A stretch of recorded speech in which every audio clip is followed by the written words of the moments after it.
Bien, vamos a pedir a la primera persona entonces que haga la primera oración. Vamos a orar. Ok, oremos. Padre nuestro que estás en los cielos, Señor, agradecidos estamos porque nos has permitido a través de estos medios de reunirnos, Señor, para la adoración de tu santo nombre a través del estudio de tu palabra. Te pedimos humildemente que nos ilumines, que nos dé de tu Santo Espíritu para poder entender, aprender y poder también hacer partícipes a otros de lo que aprendamos hoy día.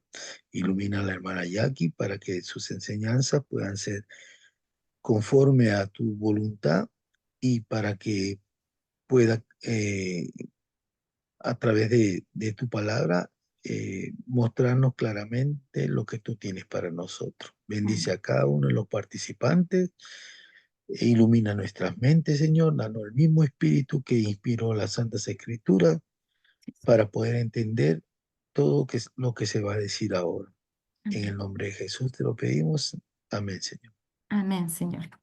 Muy bien, vamos a ver lo que es el casamiento de Cristo, aunque a los que no tuvieron la grabación definitiva en la clase pasada, ya adelantaron un poquito, lo vamos a ver ahora completo para todos, ¿ya?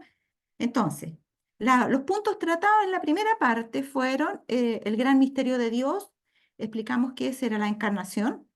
Vimos que Dios no puede ser entendido por la sabiduría humana, que Dios tiene que darnos de su Santo Espíritu para poder comprenderlo, y el que no tiene la mente de Cristo es imposible que lo comprenda por más inteligente que sea, de acuerdo a los hombres de este mundo, de acuerdo a lo que ha estudiado, de lo que sabe, de los títulos y de todo lo demás, y toda la tremenda sabiduría e inteligencia que tenga, no sirve de nada, porque sabemos que Dios puede cerrar el entendimiento o abrir el entendimiento, porque Él es el que da el entendimiento.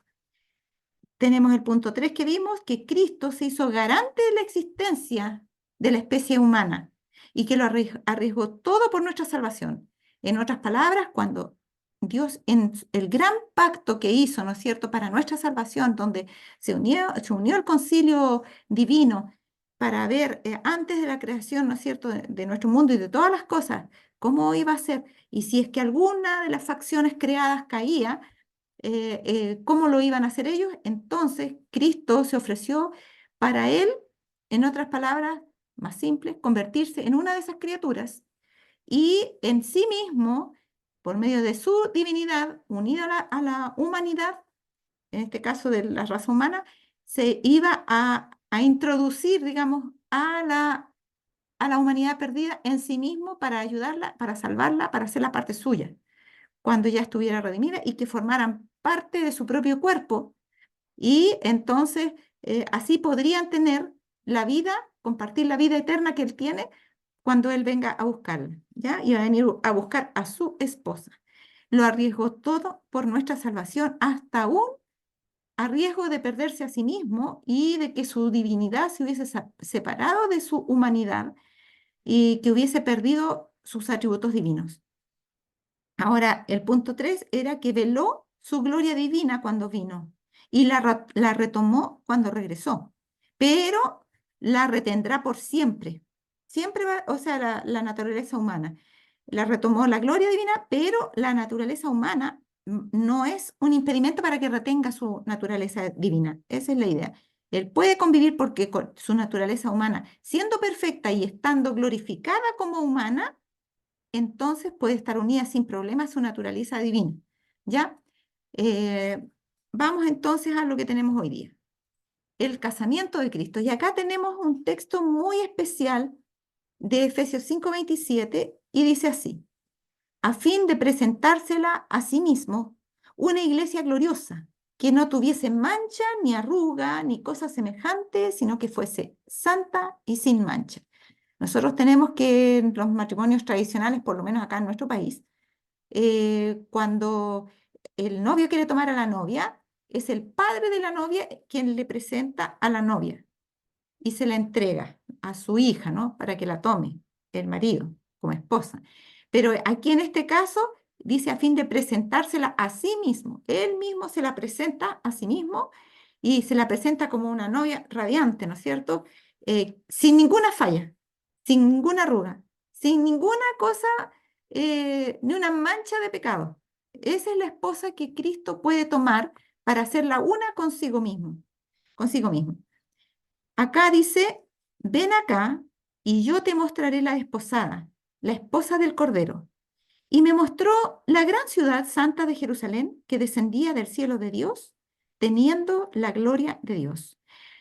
Por supuesto que Jesús no se iba a casar con un montón de metales preciosos, menos con un pedazo de cemento.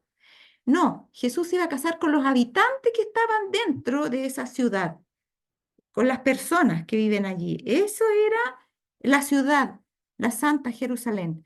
Y está hablando acá, por supuesto, de la tercera venida, ¿ya? Cuando se la muestra el apóstol Juan por revelación a, ¿cuánto se llama? Sí, no, perdón, el ángel Gabriel al apóstol Juan en revelación. Y se dice ahí que tiene la gloria de Dios, ¿ya?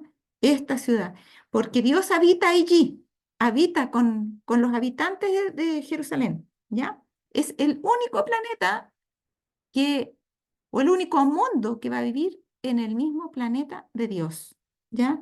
Y vamos a ver su rostro y su nombre estará escrito en nuestras frentes. Miren, la iglesia es la desposada, la esposa del Cordero. Cada verdadero creyente es una parte del cuerpo de Cristo, ¿ya? Debemos recordar que somos miembros del cuerpo de Cristo.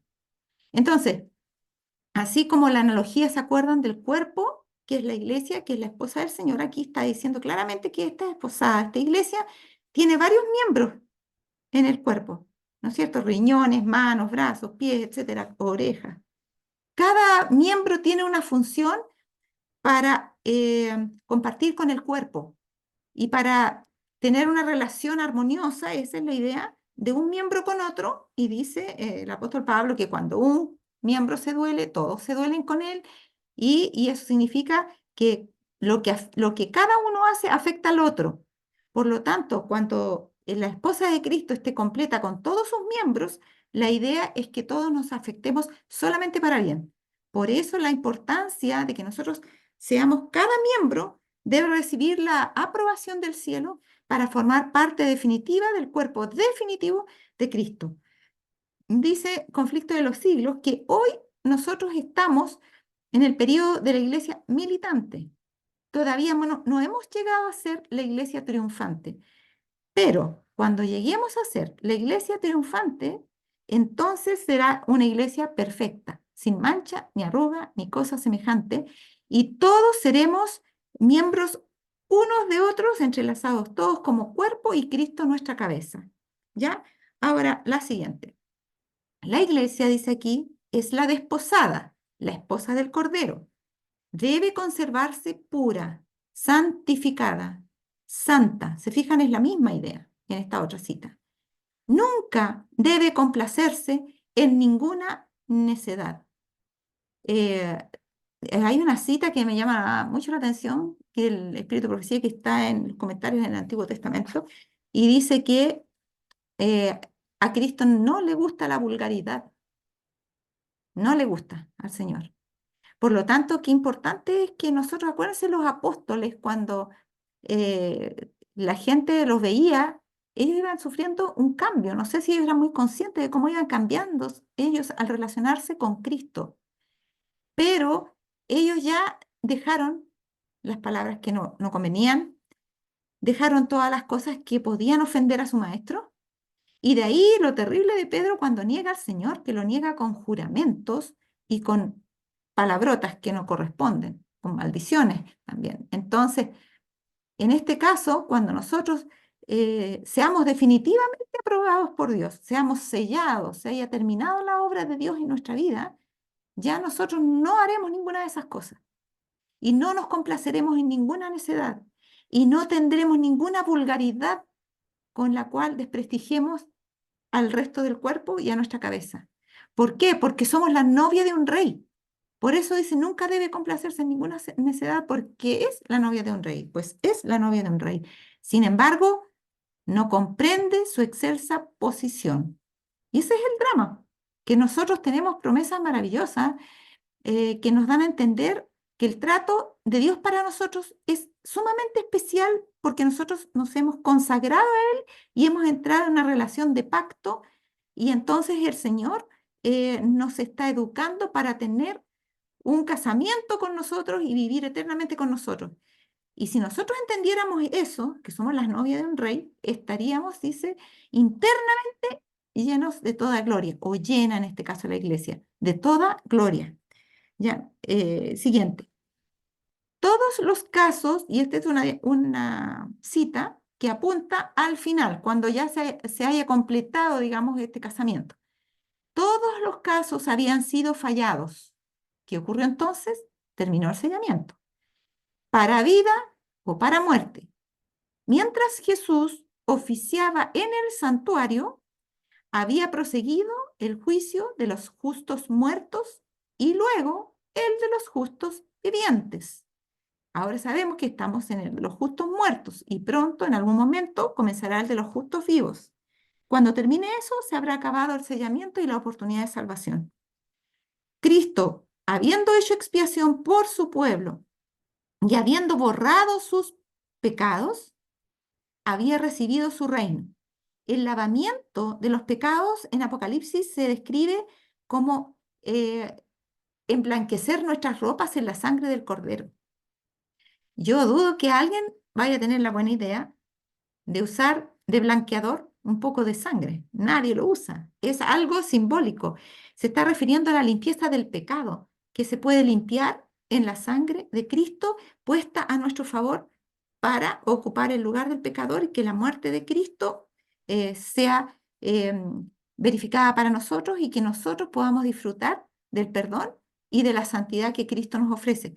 Ahora, Cristo habiendo hecho expiación por su pueblo, y habiendo borrado sus pecados, cosa que no ha ocurrido todavía, sino que solamente empezó con el juicio de los muertos, porque sabemos que una cosa es el perdón de pecados y otra cosa es el borramiento de los pecados. Nuestros pecados ahora, cuando nosotros los confesamos y nos arrepentimos sinceramente, son perdonados y es anotado al lado del pecado perdonado. ¿Ya? Eso está en el libro Conflicto de los Siglos. Al final, cuando en el espacio que vamos a tener para preguntas, ahí se las puedo buscar la cita y dar. No todos están obligados a quedarse el espacio de preguntas. Los que quieran pueden quedarse. Y me recuerdan de lo que les iba a mostrar. Dice, entonces, Cristo habiendo hecho expiación por su pueblo y habiendo borrado sus pecados, eso al final. Porque cuando vienen al juicio investigados los nombres de cada ser humano que ha profesado ser hijo de Dios y son pedidos los libros de esa persona para analizar el libro de cada uno, los pecados que se le perdonaron, y si es que todos están perdonados, se ve primero el pecado perdonado, muy bien, se puede borrar, este otro perdonado. De repente aparece uno, este no está perdonado.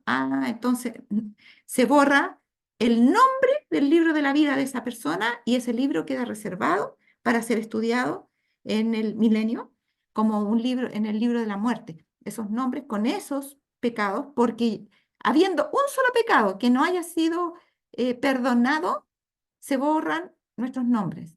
Pero si los pecados se constata que las personas repetían un pecado y decía, pero al lado decía perdonado, perdonado, perdonado. El Señor dijo, ¿hasta cuántas veces nosotros debíamos perdonar a alguien? Hasta 70 veces 7. El Señor no es menos que eso. Y lo importante es que haya una progresión y llegue un momento en donde ese libro va a parecer que ya no hay más, no repetimos más ese pecado. Fueron todos esos perdonados y nos seguimos en ese pecado. Y se sigue revisando y ya todos los pecados se perdonaron. Entonces, lo que se borra son los pecados. Ya no quedan ahí registrados para revisarlos. Nunca más se volverán a revisar. Nunca más se volverán a nombrar y serán borrados también al mismo tiempo de nuestras mentes. Y entonces solamente nuestros libros quedan inscritos en el libro de la vida. Entonces, aquí está describiendo esa escena cuando ya todos los casos están definidos, ya sea para vida o para muerte, y Cristo dice, había recibido entonces su reino, porque ya habían sido borrados los pecados y ahora su esposa está sin una mancha, ni arruga, ni cosa semejante. Entonces, ¿qué dice aquí? Estaba completo el número de los súbditos del reino. Nosotros tenemos que en Apocalipsis habla en un lugar, ¿no es cierto?, en donde dice que eh, que todavía faltaba que se completara el número de nuestros hermanos que habían de ser también martirizados, digamos, como fueron los anteriores.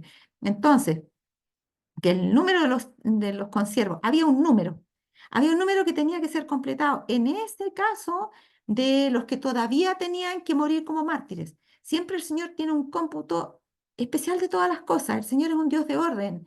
¿Se acuerdan cuando Dios, el Señor aquí como en la tierra, estando aquí en la tierra, realizó la multiplicación de los panes y los peces en dos oportunidades, en una para 5.000 personas en su pueblo y después para 4.000 personas con el mundo gentil? Bueno, en ambos casos, el Señor, ¿qué hizo después que se repartió la alimentación a todos? Contaron las cestas de pedazos. ¿Se fijan? Es importante el registro para el cielo porque el cielo es un lugar de orden. Y el Señor dijo que no se pierda nada. Aquí también ni un granito, por más insignificantes que nos consideremos, si el Señor aprobó nuestros casos para vida eterna, ni un solo granito va a caer en tierra. Aquí está completo el número de los súbditos del reino y eso significa que está consumado el matrimonio del Cordero. O sea, ¿en qué consiste el matrimonio? Consiste en la recepción de los miembros del cuerpo de Cristo para completar el cuerpo de su esposa que va a ser eh, eh, sin mancha y en arruga por los siglos de los siglos y va, ¿no es cierto?, a ser tomada para recibir todas las promesas de la herencia, para que se complete el pacto matrimonial que Cristo hizo, ¿no es cierto?, con todos los que quisieran aceptarlo. Ahora, el reino y el poderío fueron dados a Jesús y a los herederos de la salvación, y Jesús iba a reinar como Rey de Reyes y Señor de Señores. ¿Ya? Entonces, es muy importante que tengamos consideración de que estamos cerca del término, ya el juicio comenzó, se están revisando los nombres y en algún momento se va a terminar también después de revisar el de los vivos y se va a acabar el matrimonio, va a estar completo el número y Jesús ya no recibirá más personas porque el número se completó. Y esos que sean ingresados van a ser la esposa del Cordero. Porque dice, aquí está lo que Pablo habla al respecto. Y acuérdense que Pablo tuvo una comunión muy íntima con el Señor. Dice que fue llevado hasta el tercer cielo. En otras palabras, tuvo una visión del cielo. Y dice él, habiendo entendido mejor todavía los propósitos de Dios, vamos a ver qué es lo que dice acá. Dice, porque el marido es cabeza de la mujer, así como Cristo es cabeza de la iglesia, la cual, la iglesia, es su cuerpo y él, como cabeza, es su salvador. Cuando nosotros tenemos algún miembro del cuerpo enfermo, entonces, ¿qué hacemos? Nuestra cabeza piensa y dice, no, le voy a poner un parche curita. No, este caso es más grave, voy a tener que pedir una hora y llevarla al médico, etcétera. Cristo así vela por cada uno de sus miembros. Si algo le pasa a algún miembro, le duele en la cabeza. Ahí es donde se recepciona el daño y se produce la sensación de dolor. Así es que Cristo sufre cuando sus miembros sufren. Y Cristo es nuestra cabeza, porque dice, nadie aborreció jamás a su propia carne. El Señor nos ama. Aun cuando tengamos algún problema, el Señor nos ama, sino que la sustenta y la cuida como también Cristo a la iglesia. ¿Por qué? Porque somos miembros de su cuerpo, de su carne y de sus huesos. ¿Ya? Entonces, por una parte está hablando de la cabeza de la mujer, del marido como cabeza de la mujer, pero acá está hablando definitivamente de el Salvador y está hablando de que somos miembros de su cuerpo, de su carne y de sus huesos. ¿Ya? Está aludiendo al Salvador. Y aquí lo va a hacer más directamente aún. Dice, por esto dejará el hombre a su padre y a su madre y se unirá a su mujer y los dos serán ¿qué? Una sola carne. Pero ¿cómo, hermana, una sola carne? Porque nosotros vemos al marido aquí y la mujer allá, y son dos carnes, la de la María, o sea, la del marido y la de la mujer. Entonces, ¿cómo es que una sola? Claro, porque lo que está hablando no es de la unión como en el caso de Cristo y la divinidad en un solo cuerpo visible, material, sino que está hablando de una unión espiritual, ya en el caso de la iglesia. Y en el caso del matrimonio también, porque Adán y Eva fueron para ser una sola carne. Y en Génesis 5 dice, y fue el nombre de ellos, fue llamado el nombre de ellos Adán, el día que fueron creados, ¿ya? Y eso no quiere decir que puedan tener dos personalidades distintas, ¿ya? Pueden tener dos personalidades distintas y a la vez ser uno, ¿ya? Entonces es muy importante para entender lo que tiene que ver con el Señor. Ahora dice, los dos serán una sola carne. Grande es este misterio. Y ahora tiene que aclarar, porque estaba hablando como del matrimonio del hombre y la mujer. Pero dice, más claramente aún, dice, mas yo digo esto respecto de Cristo y de la iglesia. Ya, entonces, este misterio, él lo denomina un misterio, esto que hace un paralelo entre el matrimonio de hombre y mujer con el matrimonio de Cristo y su iglesia. Y dice que eso es respecto de Cristo y de la iglesia. Por lo demás, dice, cada uno de vosotros ame también a su mujer como a sí mismo, y la mujer respete a su marido. O sea, como diciendo, bueno, además, bueno, de eso también los hombres tienen que amar a su esposa.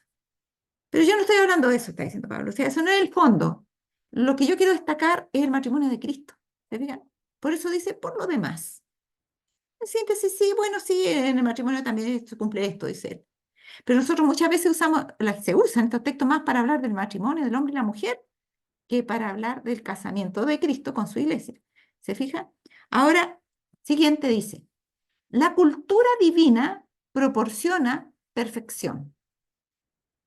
Y eso significa que nosotros tenemos que adquirir la cultura divina para ser una esposa digna de un rey, como habíamos visto en las diapositivas anteriores. En su relación con Cristo será hueso de los huesos de él, carne de su carne. ¿Dónde estaba citado eso? Lo mismo que había dicho Pablo, ¿ya? Hueso de sus huesos, carne de su carne. Será uno con Cristo en una relación peculiar, ¿ya? Porque vamos a ser parte de él. Porque Cristo tomó la humanidad del hombre. ¿Se fijan? O sea, ya tenemos la misma raza. La humanidad que tomó Cristo es nuestra humanidad también. Dice, poniendo en peligro, cuando tomó nuestra humanidad, por así decirlo, sus atributos divinos. ¿Se fijan? Él puso en peligro sus atributos divinos para poder unirse con nosotros, ¿ya? Así que esto es algo muy serio. Es algo tan importante para Cristo que estuvo dispuesto a correr un riesgo él para poder tomar a esta esposa y unirse con ella. Así como Cristo venció, el hombre debe vencer.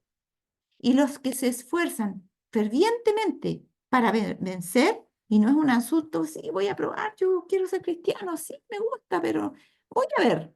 No, hay que esforzarse fervientemente para vencer. Y los que hacen eso llegan a una unidad con Cristo que los ángeles celestiales nunca pueden conocer. Es tan grande esto que la promesa es que nosotros fuimos los más desvalidos, el único planeta que cayó, pecador. Pero Cristo nos amó tanto que pasa lo mismo que cuando un matrimonio tiene a un hijo enfermo, todos los demás sanitos, pero ¿a quién se le da más cuidado y más atenciones? Al enfermito. Y si el enfermito está grave, todos los miembros de la familia, los padres deciden que deben sacrificarse para poder tener los recursos para atender al enfermito. ¿No es cierto? Porque el enfermito llega a ser muy amado por causa del el sufrimiento del enfermito. Y aquí igual. Entonces, Cristo sabía que el pecado nos había traído mucho sufrimiento, muchas decepciones, muchos resentimientos y cosas malas y la condición de no poder salir del pecado. Y tuvo tal compasión que se unió a nosotros por medio de tomar nuestra humanidad, Él, en su divinidad. Y eso nos hizo hermanos de Cristo. Y ahora nosotros, cuando Él vino a la tierra, los discípulos, los que vivieron con Él, ¿no es cierto?, solidarizaron con los sufrimientos de Cristo. Y Cristo, a su vez, tuvo la oportunidad de tocar a la humanidad, tuvo la oportunidad de sanarla, tuvo la oportunidad de resucitar a sus muertos, tuvo oportunidad de hacerles bien. Y Cristo nos ama tanto que ahora, en ese compartir, y en un momento Él dijo, eh, vosotros que hayáis estado conmigo en mis sufrimientos, yo también os asigno un reino, así como mi Padre me lo asignó a mí. Entonces, para Cristo es importante que se haya hermanado con nosotros en los sufrimientos que Él tuvo en esta tierra. Y llegamos a tener una unidad tan estrecha, que eso ni siquiera los ángeles lo pueden conocer. No pueden conocer esa unidad. No pueden conocer a Cristo de la forma que nosotros lo podemos conocer. Y dice nuevamente, la cultura divina, como decía acá, que proporciona perfección, la cultura divina de los hombres y mujeres será llevada a su plenitud solo si participan ¿de qué? De la naturaleza divina. Nosotros, así como vimos en la clase pasada, no solo no podemos acceder al conocimiento por nuestra propia sabiduría, tampoco podemos acceder a la santidad o a la perfección con nuestra propia naturaleza humana. Necesitamos una intervención sobrenatural. Y solo si participamos de esa naturaleza divina que es puesta a nuestra disposición, solamente así podremos tener esa cultura divina llevada a la plenitud, y es que es la que nos va a dar idoneidad para vivir en el cielo. Es algo que solo Dios puede hacer, y por lo tanto debemos unirnos en estrecho compañerismo con el Señor y olvidándonos de nosotros mismos, tener a Cristo como lo principal en nuestra vida. Miren, dice acá en 1 Corintios 12, versículos 20 y 27. Pero ahora son muchos los miembros, pero el cuerpo es uno solo. O sea, somos muchos los miembros de la iglesia, pero la iglesia es una sola. Vosotros, pues, sois el cuerpo de Cristo y miembros cada uno en particular. ¿Ya? Cristo nos ama a cada uno por separado, pero también nos ama a todos juntos. ¿Ya? Somos el cuerpo y miembros cada uno en particular. Acá dice, pero el cuerpo no es para la fornicación, sino para el Señor. Y aquí hay que decir algo importante. La, la Biblia compara la fornicación como, espiritualmente hablando, como la deslealtad de los hijos de Dios a su Dios, como un acto de adulterio espiritual, de fornicación. Es cuando nosotros somos infieles al Señor, que se nos compara con una ramera, y en más de un lugar en la Biblia. Y podemos llegar a ser, como fuimos en el pasado, la iglesia, digamos, fue en el pasado, una ramera en forma colectiva, y podemos llegar a ser cada uno una ramera en particular, ¿ya? Y dice, y Dios que levantó al Señor, también a nosotros nos levantará con su poder. Está hablando que hay una promesa. El Señor tiene poder para levantarnos de los muertos y nos está esa promesa, pero ¿lo hará con todos? No, tiene que hacerlo con alguien que esté en unión con Él. Dice, ¿no sabéis que vuestros cuerpos son miembros de Cristo? ¿Quitaré pues los miembros de Cristo y los haré miembros de una ramera? De ningún modo. O sea, algunos piensan, no, pero si el Señor igual nos puede llevar al cielo si nosotros pecamos porque Él nos entiende que nos cuesta. No, pero si nos está diciendo que el Señor nos va a dar un poder sobrenatural para vencer, entonces estamos dejando a Cristo de infiel si pensamos que no vamos a necesitar ese poder, o el Señor no nos va a dar ese poder. Es una promesa. Entonces, cuando nosotros somos desleales, somos infieles, así como lo es una ramera, dice acá, y nosotros usamos nuestros cuerpos, y nosotros siendo miembros del cuerpo de Cristo supuestamente, y usamos nuestros cuerpos para hacer las cosas que a Cristo le desagradan, se produce una desarmonía en el cuerpo. Y Cristo no puede recibir un cuerpo que tiene manchas y arrugas y cosas parecidas. Tiene que recibir un cuerpo glorioso de una virgen pura. Por lo tanto, si nosotros, como miembros individuales, pecamos y pecamos y seguimos insistiendo en que Dios nos va a perdonar, aunque no hay arrepentimiento sincero ni hay cambios, nosotros no podemos permanecer unidos como miembros a los miembros del cuerpo de Cristo. ¿O no sabéis que el que se une con una ramera es un cuerpo con ella? Claro, si nosotros nos unimos en deslealtad a algún pecado, cualquiera que sea, y decimos, no, pero es que esto yo no lo puedo vencer. No puedo, no puedo. Primero dejamos a Cristo de mentiroso porque Él dice que sí podemos, que Él tiene poder sobrenatural a nuestra disposición. Y segundo, si nosotros nos unimos al pecado Y hay una cita muy interesante hablando sobre el sellamiento, cuando Cristo le dice a los ángeles, dice que algunos son todos probados, cada vez más de cerca, dice Dios va probando a su pueblo, a cada uno. Pero llega un momento en que algunos se han unido tanto con su pecado que Jesús le da la orden a sus ángeles. Se han unido a sus ídolos, dejadlos. Y otra cita dice que a Cristo le cuesta mucho tener que dejar a alguien que está unido a Él y abandonarlo, pero Cristo lo va a hacer. Cristo no juega, no miente.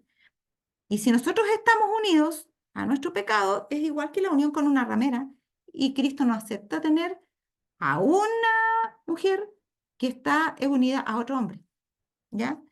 Porque dice, en caso de la ramera, los dos serán una sola carne, ¿se fijan? Pero el que se une al Señor, un espíritu es con Él, ¿ya? Entonces, nosotros vamos a ser miembros del cuerpo de Cristo o miembros de una ramera, en este caso, de algo que nos ha unido, un pecado que nos tiene unido a Él, el pecado. Nosotros en nuestro espíritu tenemos que ser uno con el Señor. Y para que si nuestro espíritu es uno con el Señor, todos nuestros hechos van a decir que somos uno con el Señor. ¿O ignoráis que vuestro cuerpo es templo del Espíritu Santo, el cual está en vosotros, el cual tenéis de Dios y que no sois vuestros? O sea, en nosotros habita Dios. Somos el templo del Señor. Y nosotros no nos pertenecemos a nosotros mismos. El Señor nos ha dado su espíritu para que habite en nosotros y no lo podemos ofender. Y no lo podemos decir, sí, pero es que traigo otra persona que aquí y entregamos a alguien. Yo supe en un caso, una persona que fue a visitar, se había casado, o sea, habían pololeado esas personas, una persona, una mujer y un hombre, habían pololeado cuando eran jóvenes, pero en alguna circunstancia los separó y, no, y renunciaron a la relación y cada uno se fue por su lado. Años después se encontraron nuevamente, se hicieron más o menos amigos y el esposo de la señora que estaba casada ahora, ella, invitó a este personaje también porque era amigo de ambos y lo invitó a su casa. Y cuando lo invitó y ella, claro, se supone que eran personas que habían superado esas cosas. Entonces, lo invitaron a tomar una oncecita y la persona invitada, que había sido el pololo de la esposa de él, le hice pensar cuando veía aparecer uno de los niñitos del matrimonio que andaba, que ese hijo podría haber sido nuestro. Por supuesto, algo de muy mal gusto. Y es de la vida real. Y yo sé eso, de cerca por ahí, en un caso. Entonces, es lo mismo. Es lo mismo que le haríamos nosotros a Dios, ¿ya? De estar conviviendo con nuestro pecado y pensando que somos uno con Cristo. Es imposible, es una ofensa, pero tremenda para Dios eso. Dice, porque habéis sido comprados por precio. Glorificad pues a Dios en vuestro cuerpo y en vuestro espíritu, los cuales son de Dios. Tanto nuestro cuerpo como nuestro espíritu no nos pertenecen, son de Dios. Y nosotros, el Señor pagó un precio muy caro por redimirnos, por tomarnos como su esposa. La dote que pagó el Señor fue su propia vida. Y entonces lo menos que merece es que nosotros lo glorifiquemos. ¿Ya? Ahora, porque dice, os celo con celo de Dios, pues os he desposado con un solo esposo para presentaros como una virgen pura a Cristo. ¿Se fijan? Un solo esposo, no más de uno, un solo esposo, porque debemos ser puros y no podemos tener ídolos. Debemos solamente dedicarnos al Señor como lo más importante en nuestra vida. Pero temo que como la serpiente con su astucia engañó a Eva, vuestros sentidos sean de alguna manera extraviados de la sincera fidelidad a Cristo. Aquí nos está mostrando un peligro. Cuando nuestros padres eran uno con el Señor y estaban vestidos de luz y en la misma gloria del Señor, lo podían ver cara a cara, se presentó, ¿no es cierto?, la serpiente y engañó a Eva. Y la engañó porque ella se dejó guiar por los sentidos. Dijo, oh, está hablando la serpiente, ¿y cómo es eso? A ver, y mira el fruto y se lo está comiendo y no le pasa nada. Parece que es rico el fruto. ¿Y no será verdad lo que dice? Ella se dejó extraviar por sus sentidos. Y son nuestros sentidos, las avenidas del alma por las cuales puede entrar la tentación que nos separe de Cristo. Y entonces, ¿qué pasa? Cuando nosotros hemos sido fieles a Cristo y nuestros sentidos no se extravían, nosotros podemos perder la sincera fidelidad a Cristo. Y si no somos infieles, ya no somos, Cristo no puede decir de nosotros que somos su cuerpo y nosotros no podemos decir que Él es nuestro esposo. ¿Se fijan? Entonces, ahí está retratando de esa forma la infidelidad. Acá dice, mire, un texto de Ezequiel. Cuán inconstante es tu corazón, dice Jehová el Señor. Habiendo hecho todas estas cosas, obras de una ramera desvergonzada. Le está hablando a su pueblo en ese tiempo, era el pueblo de Israel.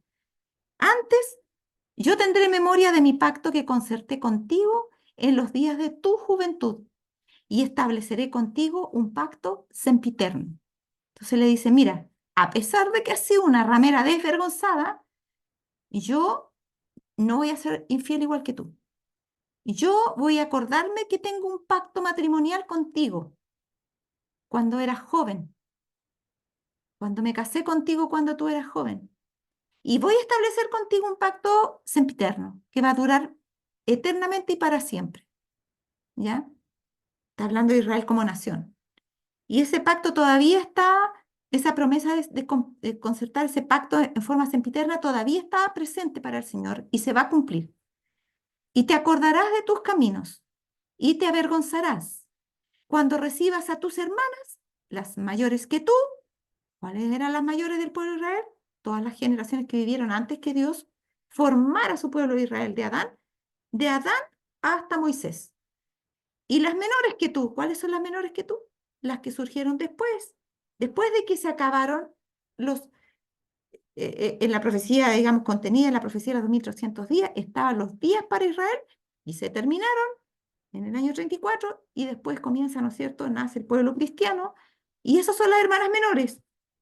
Y dice, cuando recibas a tus hermanas, las mayores que tú y las menores que tú, pero los que se iban a salvar iban a ser aquellos con que Cristo de la nación judía haga el pacto, establezca el pacto sempiterno. Y eso todavía no ha ocurrido. Tienen que ser examinados sus casos en el juicio. Y entonces se va a establecer este pacto tomando los que existieron antes del pueblo de Israel, como también así los que existieron después del pueblo de Israel, en la iglesia cristiana. Y dice que entonces él iba a tomar a las menores que él, lo iba a recibir el pueblo de Israel porque iban a ser un solo pueblo, un solo Israel espiritual. Iban a formar parte de un solo cuerpo, todas las generaciones, desde Adán hasta el fin del cristianismo.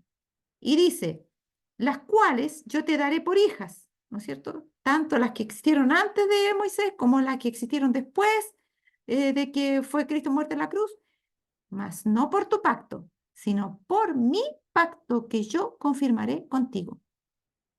Van a ser un solo pueblo.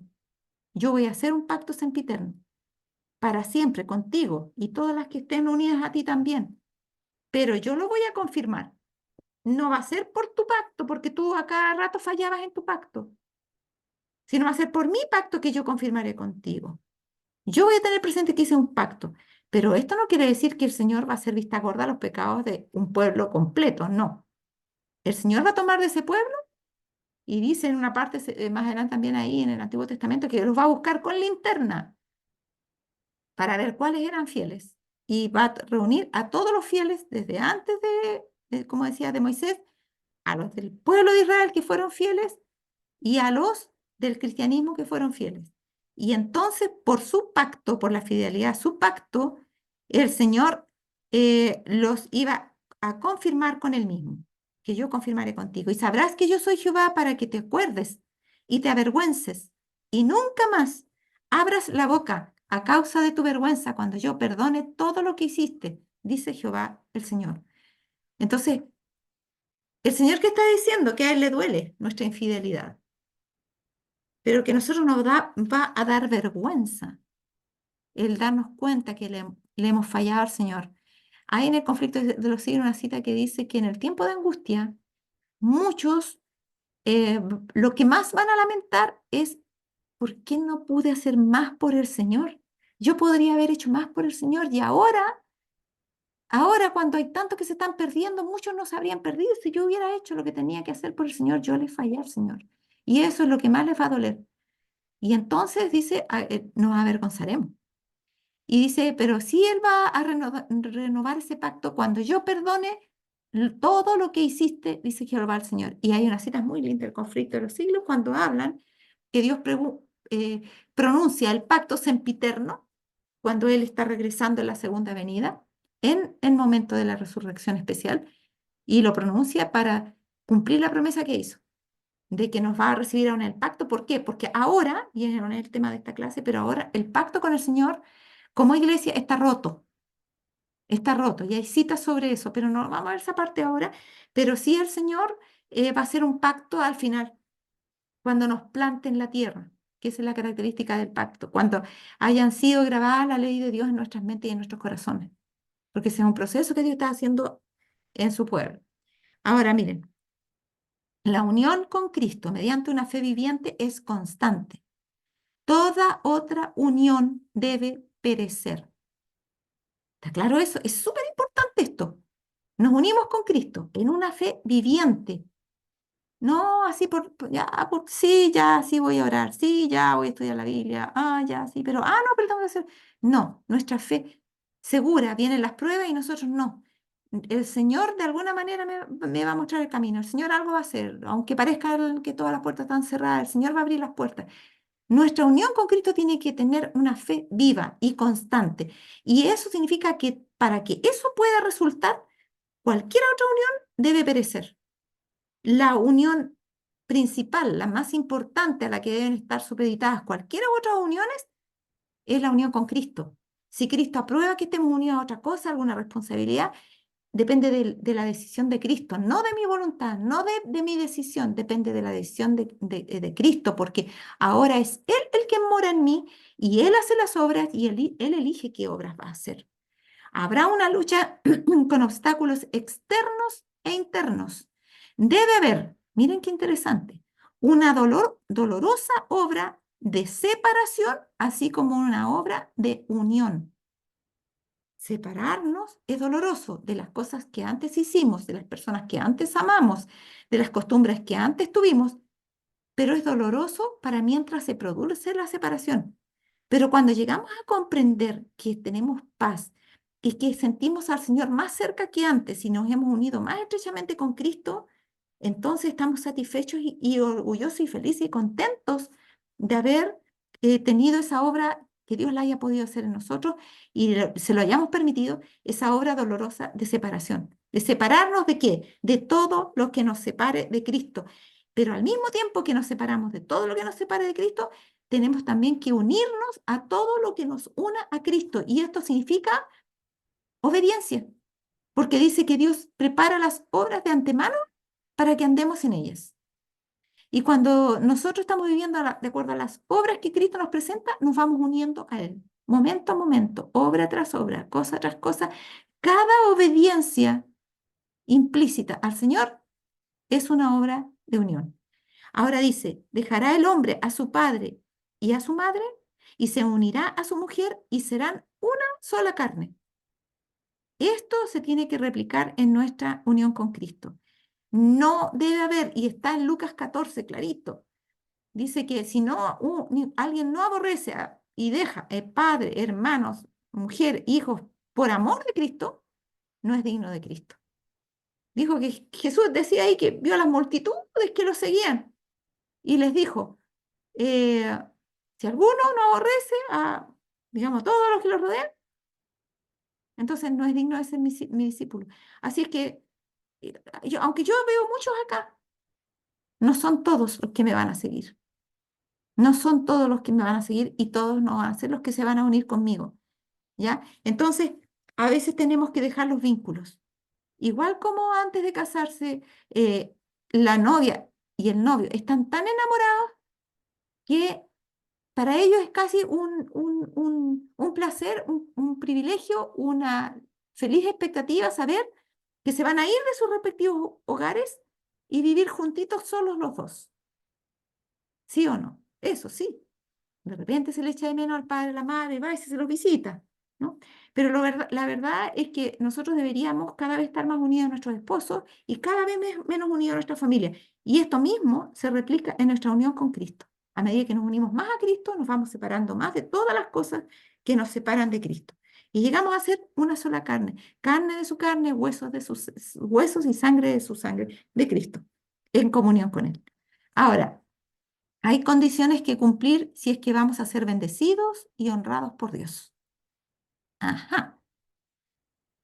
Mire, cuando es el casamiento por el civil, se considera como más frío eso, pero la verdad es que cuando uno está bien casado después, se da cuenta que tenía mucha razón lo que decía la señora del civil. Y le decía todas las cosas que debía hacer y las que no debía hacer y que implicaba el matrimonio, ir con él donde él vaya, etcétera, todas esas cosas, ¿no es cierto? Entonces hay condiciones, así como en el casamiento humano, las mismas leyes ponen condiciones para que ese matrimonio pueda considerarse matrimonio. También, aunque están cambiando con tanta cosa rara que está pasando, pero hasta hace no mucho todavía están así que yo sepa. No han cambiado en muchas de las condiciones que se le pone a la persona para casarse. Y en el casamiento que se hace ante el altar, entonces dice, dejarás, renunciarás a todos los demás o todas las demás y te unirás a ella, en las buenas, en las malas, qué sé yo, mientras ambos vivan. Sí, prometo. Bueno, es lo mismo. Hay condiciones que cumplir si es que vamos a ser bendecidos y honrados por Dios. Debemos separarnos del mundo y negarnos a tocar aquellas cosas que desviarán nuestros sentimientos de Dios. Mire, igual que en el fruto prohibido, que no había que comerlo, pero tampoco había que tocarlo porque por ahí empezaba el problema, ¿ya? Entonces, aquí dice, debemos separarnos del mundo y negarnos a tocar aquellas cosas que desviarán nuestros sentimientos de Dios. No las toques. No solo te estoy diciendo que no las hagas, pero eh, siempre digo yo, es más importante rehuir la tentación que el pecado, porque cuando ya estamos tentados, el pecado viene como una consecuencia natural, muy fácilmente. Pero si nosotros sabemos que vamos a ir a un lugar donde vamos a ser tentados, no vayamos. Si sabemos que hay cualquier situación en que vamos a ser puestos en riesgo nuestra fidelidad a Dios, neguémonos a ir a ese lugar o de adquirir ese compromiso. Un trabajo que sabemos que vamos a tener problemas con el sábado. Cuidado. Entonces, debemos negarnos a todas aquellas cosas que desviarán nuestros sentimientos de Dios. Si hay algo que, sabemos, yo voy a meter eso al final, eso me va a tomar tanto que me voy a empezar a olvidar de Dios. No, si no, no me voy a olvidar. No, no, seamos realistas. Cuando nosotros tomamos mucho tiempo para algo y tenemos que estar muy pendientes de eso, al final nos desconcentramos de Dios. Entonces, cuidado con aquellas cosas que nos separan de Dios. Incluso dice que si alguno tiene un trabajo que lo tiene tan amarrado, que no le deja casi tiempo para descansar y que no tiene tiempo para tener comunión con Dios, el Espíritu de Profecía aconseja que dejemos ese trabajo y busquemos un trabajo que nos dé el tiempo y el espacio para poder tener nuestra mente en armonía con Dios. Dios tiene el primero y el supremo derecho sobre su pueblo. Es un derecho que Dios tiene. Y si nosotros no queremos cumplir esas condiciones, entonces no podemos ser parte de su pueblo. Amadlo. Es una orden. Amadlo. Y amad las cosas celestiales. Ya, el Señor mismo dijo, si me amarais, guardaréis mis mandamientos. Así como dice el original. Otros dicen, ¿no es cierto? Si me amáis, guardad mis mandamientos, pero no es así como dice, si me amaréis, guardaréis mis mandamientos, dice.